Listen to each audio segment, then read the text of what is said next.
This video is a quick introduction to two-axis foam cutting in SheetCam.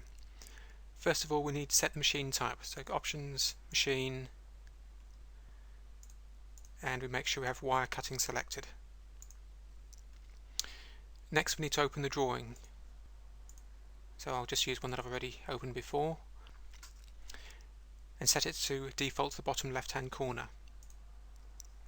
We then use the nesting button to move it roughly into the middle of the material. Now we need to define a tool.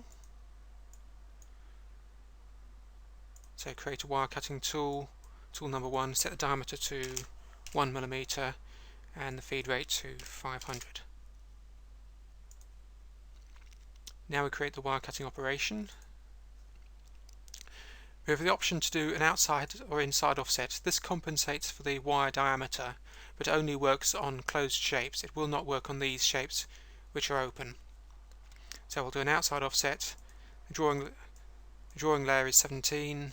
This is the tool we selected earlier, and we use the feed rate of 500, which we selected earlier. Next we need to tell SheetCam how to link between the cuts. So go to Link Paths mode, and these two markers here, which are on top of each other at the moment, so I'll move them apart, with the start and the end. That's obviously the start of the cut, that is the end. So in this case I'm going to define the start as being, try that again. Drag the start over to the beginning here, and the end we drag over here. Now I want to go from the start to this circle, and then say from here on the circle to this one, and from here to this one. It wouldn't let me go from this circle to the outside because there's already a path coming into this circle. We can only have one entry into a shape. We can have as many exits as we want. It's got one here, and we'll have another one here. But we can only have one entry. Okay, so we now come out of the circle here and move across to, actually we'll try here. It would make more sense for this start point to be on the end of the previous cut. So what it will do now is it will come in here, go round to here, round that one, back out, round to here, do that one, out, do that one, out to there, and carry on round the circle again till it reaches the exit. We could have put the exit up here and run round outside. It depends on how your cutter works as to whether you need to be able to do that. Right, we'll add a corner here, right click, add corner. So the cutter is now going to go along here, over to this one, and then we'll join those two together, and click on this one to join from there to there. So it's now going across to here. From here we'll need to go up here, add a corner to close off the cut here. Just keep adding corners wherever you need them to set your route.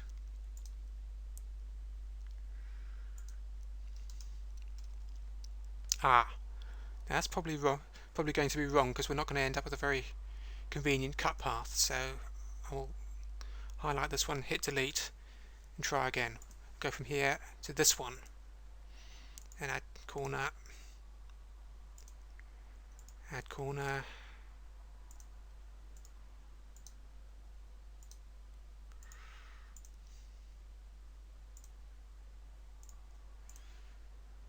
Right, and then we go from this one here to here, here to there,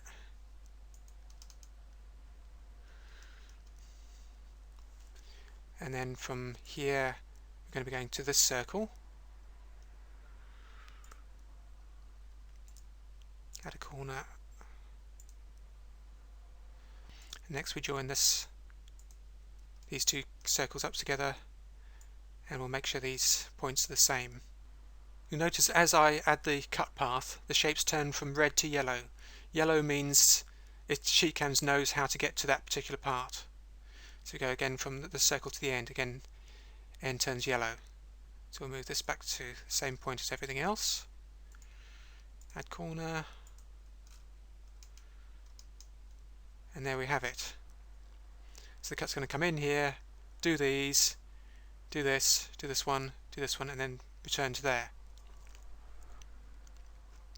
Now we need to add a move to return back to the beginning.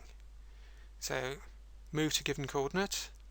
We're going to do a multiple move, create a new point. We can use this point at position button, so we just click at a point on the screen. Now the next position, so we'll go from there to there.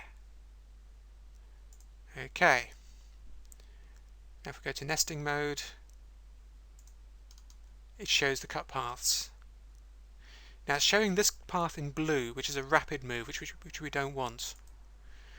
So that should have actually been at feed rate of tool 1. So it's now green. At the moment, SheetCam doesn't know where the starting point is, so it just assumes 0, 0. So if I say, what is that, about -50,318, options, job options, parking, -50,318. So I've now told it this is where the cutter will be parked. So we'll run a simulation. The simulation starts from down here because it doesn't actually know where the machine will be when it first starts. So we'll speed up the simulation. As you can see, it goes around, does those circles, it goes back over the outline to these cuts.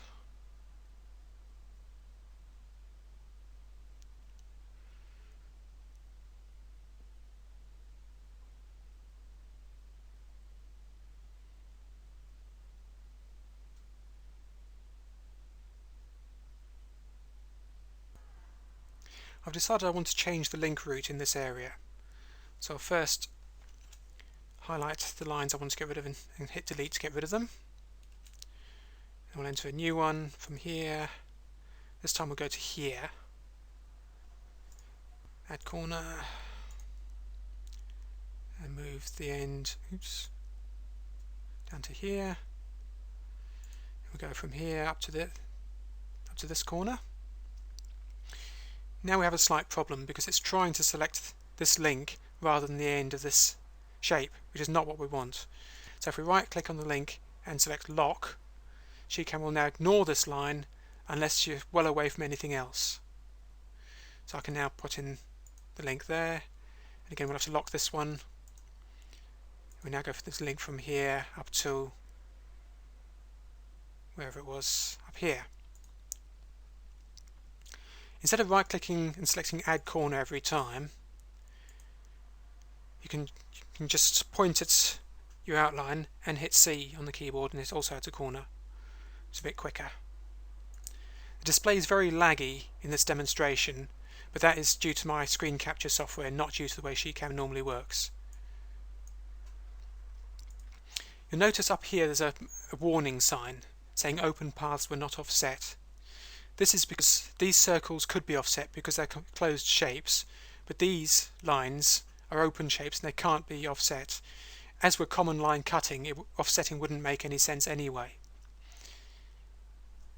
If the cut path is not complete, then again we get a cross warning, an error, which says cut route is not complete.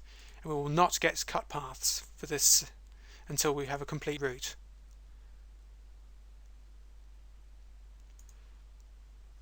See, that warning then goes away. And now I'll nest multiple parts on a sheet. I've already prepared a drawing with 2 parts and the links between them. So we go to nesting mode, click on the part selected, right click, then array parts. Number of columns in this case will be 5 by 3. And the part spacing, as I worked out from the drawing originally, is 275, 150. The grid spacing. And there we have it. I'll first move the parts to the middle of the sheet. So just drag the mouse over and drag the parts into the middle of the sheet. Now we see we have a problem with the cut path here. It's cutting this part in half. So So we need to change this. So switch to View Toolpath mode, File, New Part.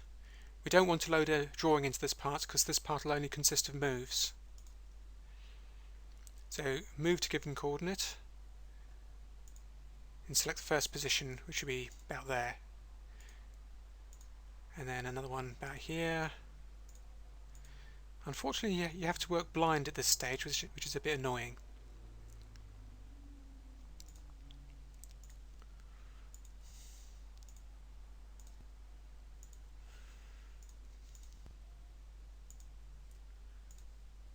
And if we go back to nesting mode, we'll see the new cut path. Unfortunately, I've just set that to rapid, so we need to change that. So we use feed rate and make sure we have tool 1 selected with its feed rate.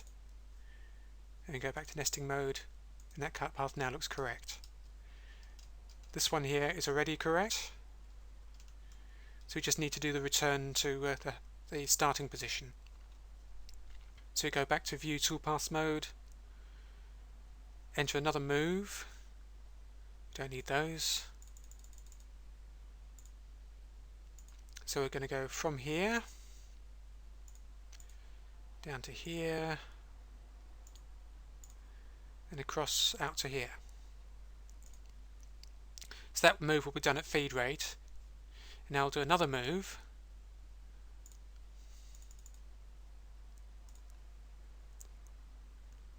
This is now defaulted to all these columns blank, so I need to make sure that X is ticked and Y is ticked to make sure those axes get used. In this case we're not using Z, but if we were, we would also turn on Z. So we're not using feed rate now, so we'll start from about here and then up to here. Oops. Across to here and then back down to the beginning.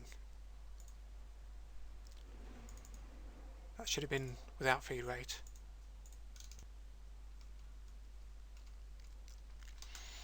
So what we'll do now is these cuts will all be done at feed rate, and it'll come out of the block and then return to the home position at maximum speed. And that concludes this little introduction to 2-axis wire cutting.